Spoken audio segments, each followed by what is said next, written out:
यो बिल्कुल असंवैधानिक कार्य हो यो। किनभने हामीले संविधानको हिसाबले हेर्दाखेरि जसपाले वा कसैले पनि, जसपाको मात्रै सवाल होइन, संवैधानिक हिसाबले हेर्दाखेरि जस्तै राष्ट्रपतिको काम कर्तव्य र अधिकारको धारा 66 मा के भनिएको छ भने कि यस संविधान बमोजिम, अर्थात् संविधानले जहाँसम्म अनुमति दिन्छ त्यहाँसम्म राष्ट्रपतिले काम गर्नुपर्छ संघीय कानुन अन्तर्गत। संघीय कानुन फेरि संविधान अन्तर्गत नै हुन्छ, संविधानसँग नै सम्बन्धित हुन्छ।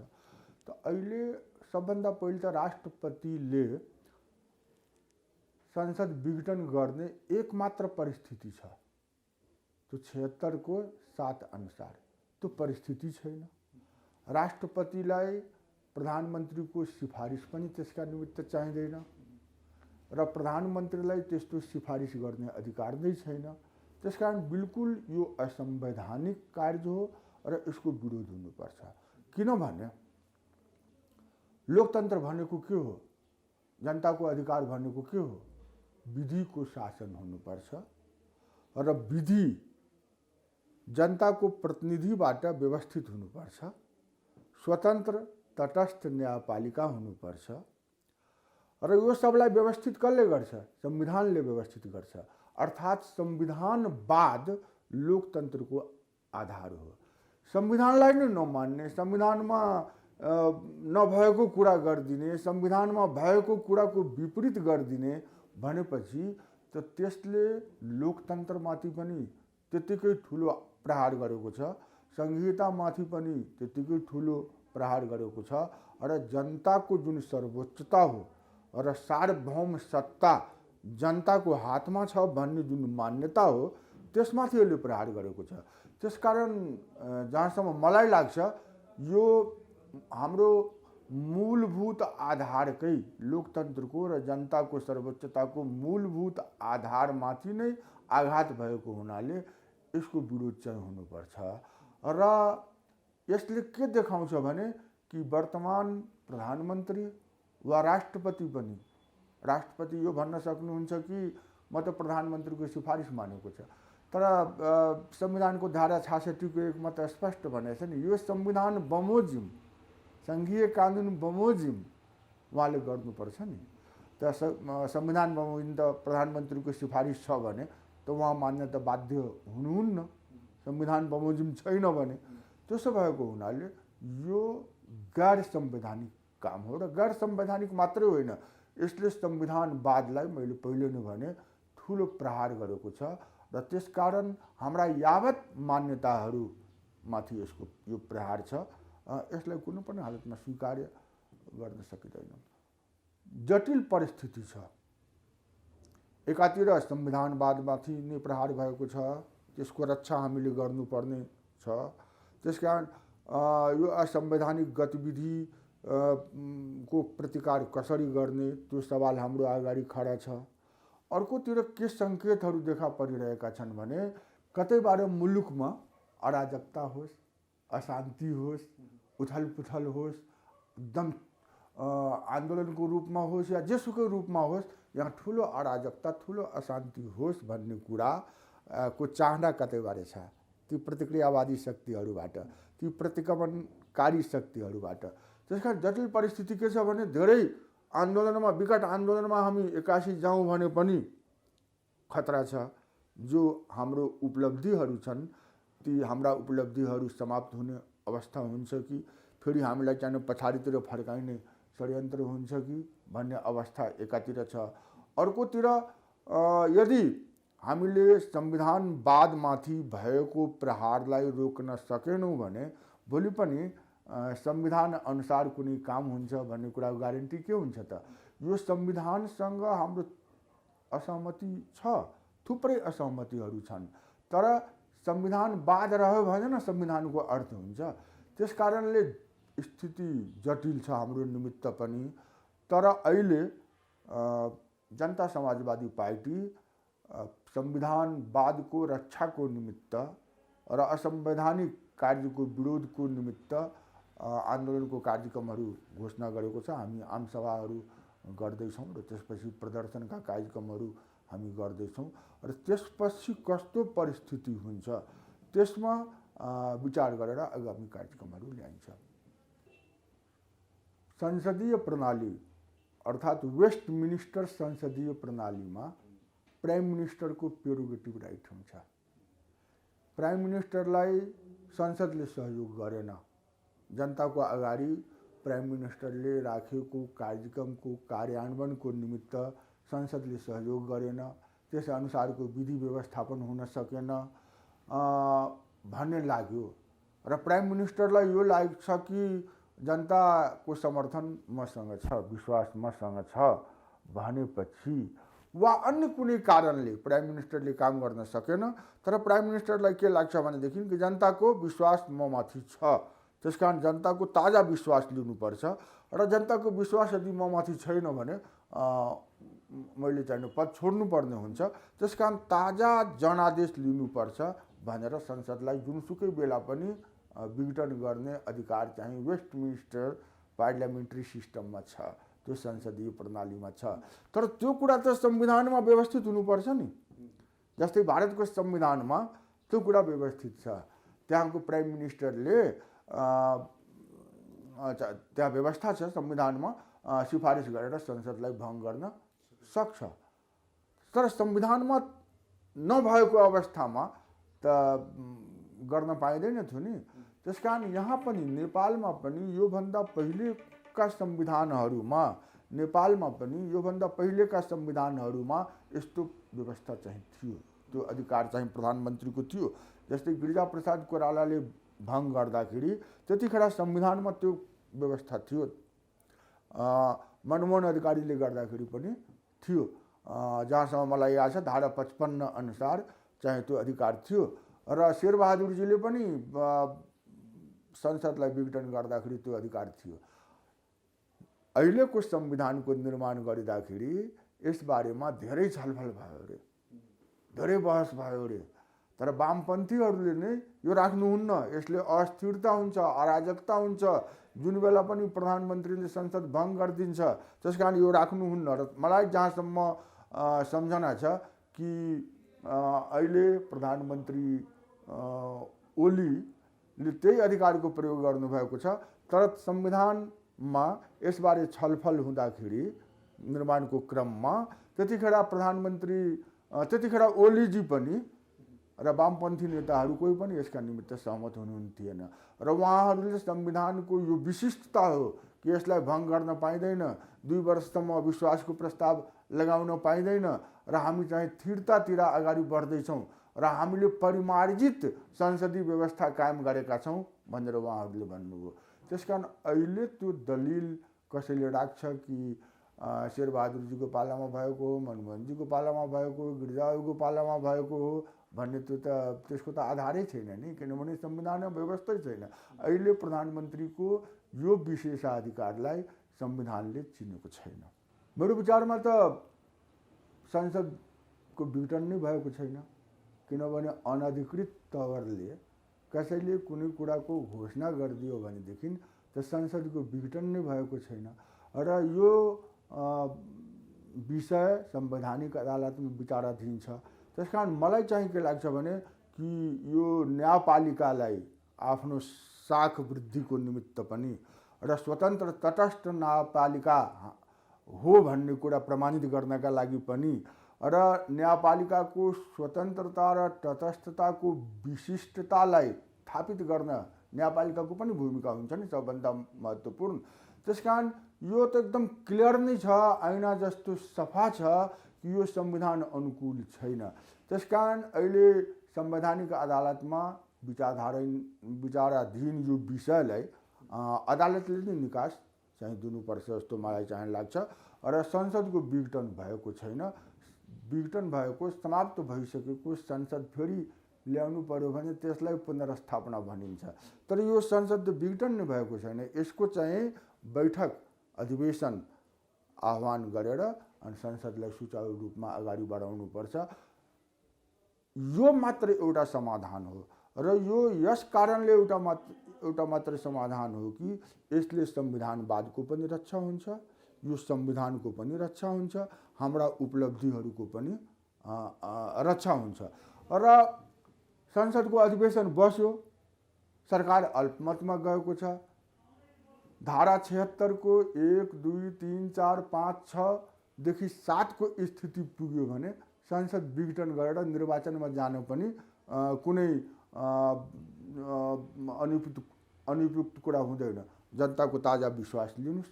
तर त्यो ट्र्याकमा चाहिँ के भनेदेखि हामी चाहिँ जानुपर्छ जस्तो मलाई चाहिँ लाग्छ। यो मात्र एउटा समाधान हो।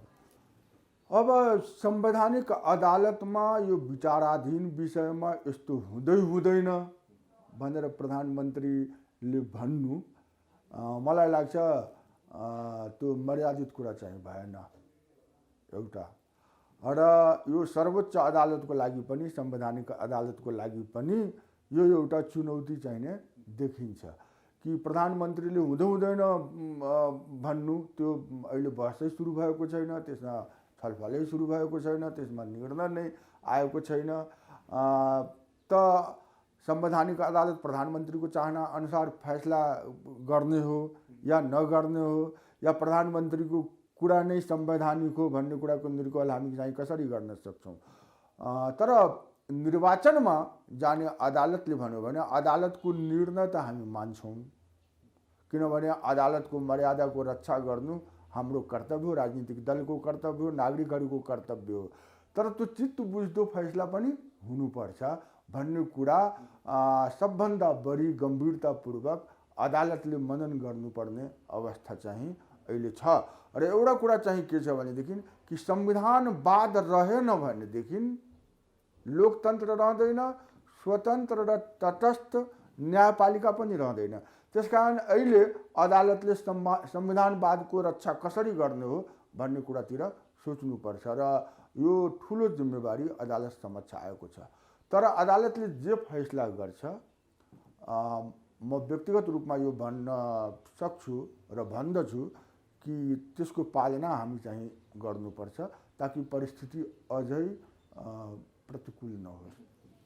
एउटा के छ भने केपी ओलीको मात्रै कुरा गर्नुभन्दा पनि नेकपाकै कुरा गर्नुपर्छ।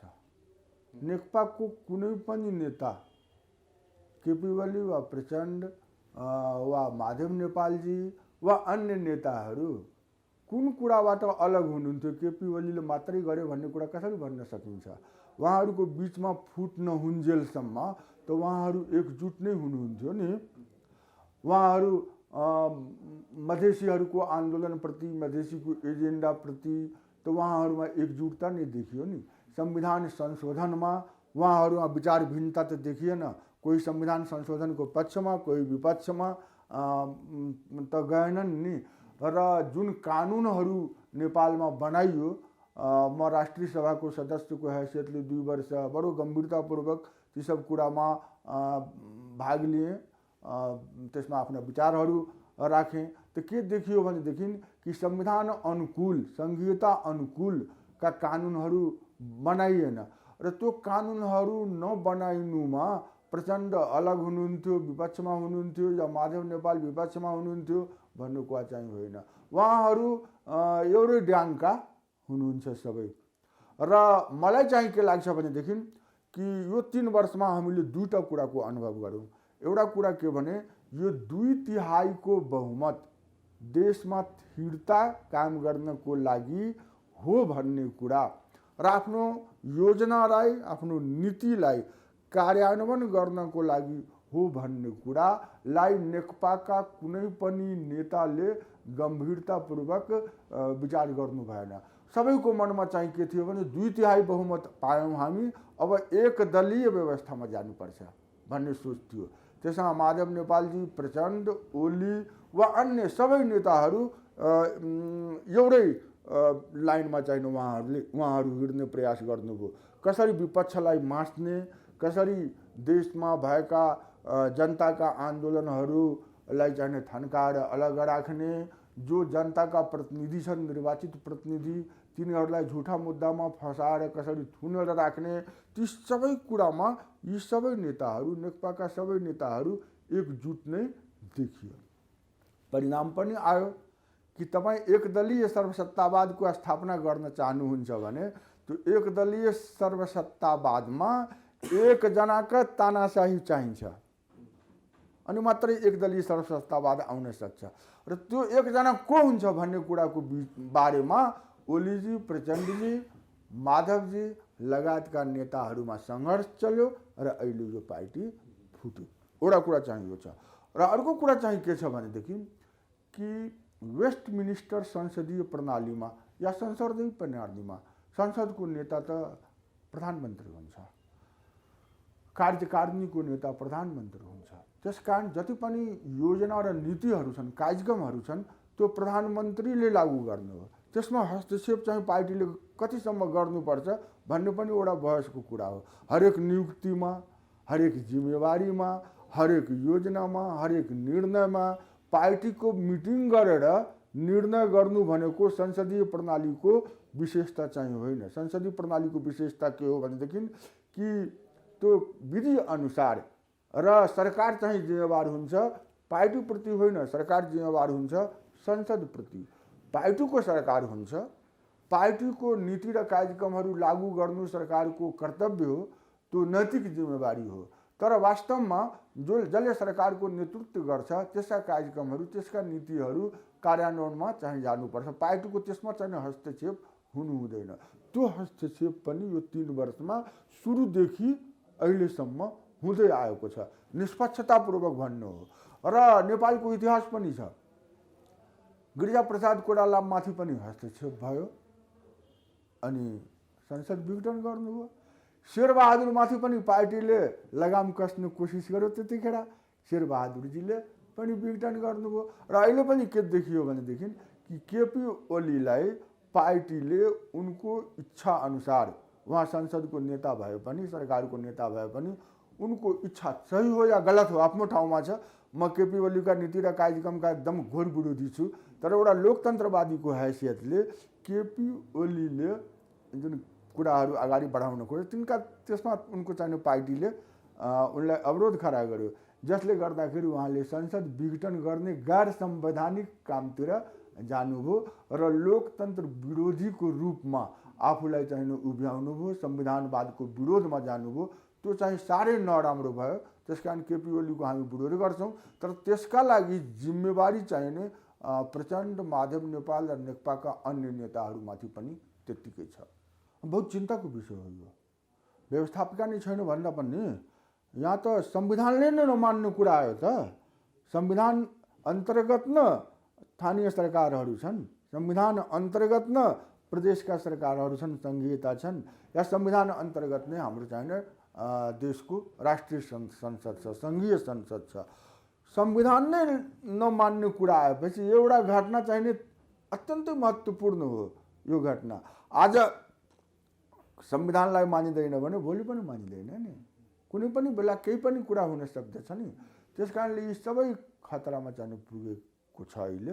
र हाम्रो उपलब्धि नै गुम्ने हो कि भन्ने ठुलो चिन्ता देशका जागरुक नागरिकहरूलाई भएको छ र यसले प्रतिक्रियावादी र प्रतिगमनकारी तत्त्वहरू फाइदा उठाउँछन् भन्ने चिन्ता पनि छ। त्यसकारण सम्पूर्ण लोकतन्त्रवादी र संविधानवादीहरू चाहे त्यो हिमालका हुन्, पहाडका हुन् या तराईका हुन्, सबै चाहिँ एकजुट हुनुपर्छ। किनभने हामी मधेसमा जुन आन्दोलन गर्छौँ त्यो पनि संविधानवादमाथि नै आधारित छ। संविधानबाटै हामी जनताको अधिकार, समानताको अधिकार हामी चाहन्छौँ, सङ्घीय शासनको अधिकार चाहन्छौँ, स्वशासनको अधिकार चाहन्छौँ, समानुपातिक समावेशिताको अधिकार चाहन्छौँ। तर संविधानलाई नै नमान्ने कुरा भएपछि त यो सबै गुम्ने स्थिति चाहिँ हुन्छ, कसैको कुनै अस्तित्व रहँदैन। यो संविधानप्रति हाम्रो मोह जाएको होइन, यो संविधानप्रति हाम्रो जुन विमति छ, जुन असहमति छ, त्यो छँदैछ, त्यसमा कुनै परिवर्तन भएको छैन। तर अहिले हाम्रो जुन जागरुकता हो त्यो चाहिँ के हो भनेदेखि संविधानवादको जागरुकता हो।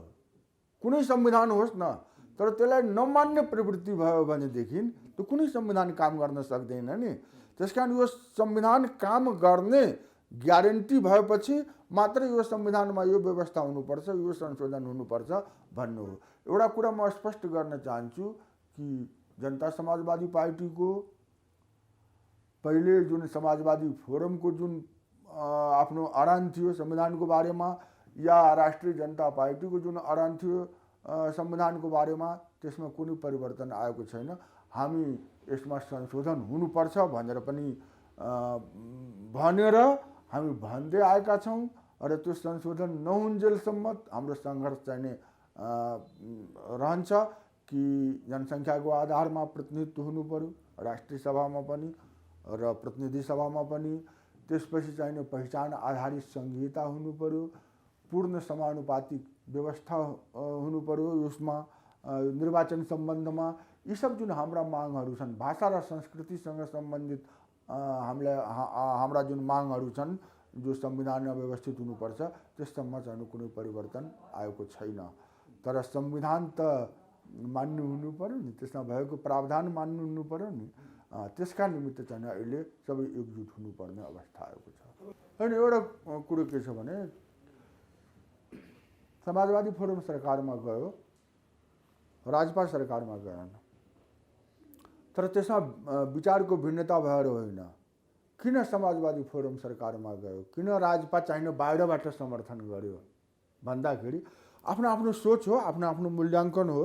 तर दुवैको ध्येय के थियो भने कि केपी ओली अहिले 2/3 बहुमतको नजिक हुनुहुन्छ र उहाँले यो वचन दिनुभएको थियो, नेकपाको तर्फबाट यो वचन आएको थियो कि हामीलाई समर्थन गर्नुभयो भने संविधानको संशोधन हामी गर्छौँ र त्यसका निमित्त 2/3 चाहियो। त्यस कारण तपाईँहरू हाम्रो पक्षमा आउनुहोस्। र संसदीय प्रणालीमा के हुन्छ भने कि यस्ता राजनीतिक मुद्दाहरूमा चाहिँ के भन्ने पार्टीले आफ्नो पोजिसनलाई क्लियर गर्नुपर्छ। त्यो क्लियर गर्दाखेरि राजपाले हामी सरकारमा जाँदैनौँ, तर हामी सरकार बाहिरबाट नै संविधान संशोधनको मामलामा हामी चाहिँ सरकारको समर्थन गर्छौँ। र त्यतिखेर समाजवादी फोरमले चाहिँ हामी सरकारमा बसेर पनि सरकारको समर्थन गर्छौँ यदि संविधानको संशोधन हुन्छ भने। त्यतिखेर भएका जुन 3 बुन्दे सम्झौताहरू छन् राजपासँग र समाजवादी फोरमसँग, त्यसबाट यो चाहिँ स्पष्ट हुन्छ। हाम्रो ध्येय एउटै थियो, दुवैको ध्येय एउटै थियो कि ठिक छ, यदि संविधानको संशोधन गर्न उहाँहरू तयार हुनुहुन्छ भने उहाँको सरकारलाई पनि हामी समर्थन गर्छौँ र 2/3 बहुमत हाम्रो छ भन्ने कुरा पनि हामी देखाउनका निमित्त उहाँलाई समर्थन गर्नु पर्यो। र त्यो स्पष्ट भइसकेपछि पनि आलटाल मात्रै गरियो, संविधान संशोधनको कुरा अगाडि बढाइएन। त्यसो भएको हुनाले चाहिँ हामीले आफ्नो समर्थन फिर्ता लिएका हौँ र समाजवादी फोरम पनि सरकारबाट बाहिर आएको हो। अब यो जनताको तर्फबाट हेर्नेले कसरी हेर्छ भन्ने कुरामा निर्भर गर्छ। मलाई लाग्छ जनता यो कुरा राम्ररी चाहिँ बुझ्दछ र हामीले संसदमा जुन देशमा चलिरहेको द्वन्द्व हो त्यो द्वन्द्वलाई अहिले बिर्सेर भए पनि हामी चाहिँ के भनेदेखि सहमतिको आधारमा अगाडि बढौँ, संविधानको संशोधन गरौँ, संविधानलाई सबैको निमित्त स्वीकार्य बनाऊँ र मधेसीहरूको जुन आन्दोलन हो, थारूहरूको जुन आन्दोलन हो, त्यो आन्दोलनको सम्बोधन गरेर त्यसलाई चाहिँ सामने पारेर देशलाई उन्नतितिर प्रगतितिर अगाडि बढाउँ भन्नका निमित्त राजपा र समाजवादी पार्टीले एउटा अवसर चाहिँ सरकारलाई प्रदान गरेको हो कि हामी आन्दोलनको मार्फत होइन, संसदीय अभ्यासको मार्फत संविधानमा संशोधन गरेर जनतालाई अधिकार दिलाउनु, त्यसलाई चाहिँ सुनिश्चित गर्ने प्रयास चाहिँ हामी गर्छौँ भन्ने। अहिले पनि कतिपय तत्कालीन राजपाका नेताहरू ओलीजीको नजिक हुनुहुन्छ भन्ने सुनिन्छ, साँठगाँठ नजिक दुम्सारेर सुनिन्छ। अब त्यस्तो लोभी लालचहरू त सबै ठाउँमा हुन्छन् नि, त्यतिखेर चाहिने गरेकै हुन् होइन, त्यो पनि जनताको अगाडि छ। तर कुनै व्यक्तिको व्यवहारले गर्दाखेरि सम्पूर्ण पार्टी र सम्पूर्ण समूहलाई त्यसरी मूल्याङ्कन चाहिँ गर्न सकिन्न। सबै दलहरूमा लोकतान्त्रिक शक्तिहरू चाहिँ एकजुट हुनुपर्छ। अब जस्तै तपाईँले भन्नुभयो नि राजनीतिमा देखाउने हुन्छ एउटा, गर्ने चाहिने एउटा हुन्छ। त मलाई चाहिँ के लाग्छ भने कि नेकपाको अर्को समूहले जुन कुरा गर्दैछ, नेकपाको अर्को समूहले सार्वजनिक रूपमा पश्चाताप गर्नु पर्यो नि त, कि पछाडि भएका गल्तीहरू सोझै चाहिने केपी ओलीमाथि चाहिँ उनको थाप्लोमा राखेर मात्र त काम चल्दैन नि, त्यो जिम्मेवारी त्यो पनि हामीले पनि गऱ्यौँ। अब चाहिँ त्यो हुँदैन, अब यसरी हुन्छ भन्नुको अगाडि चाहिँ आउनु पर्यो नि त। त्यस कारणले लोकतान्त्रिक शक्तिहरू चाहिँ अलिकति हच्केको जरुर छ।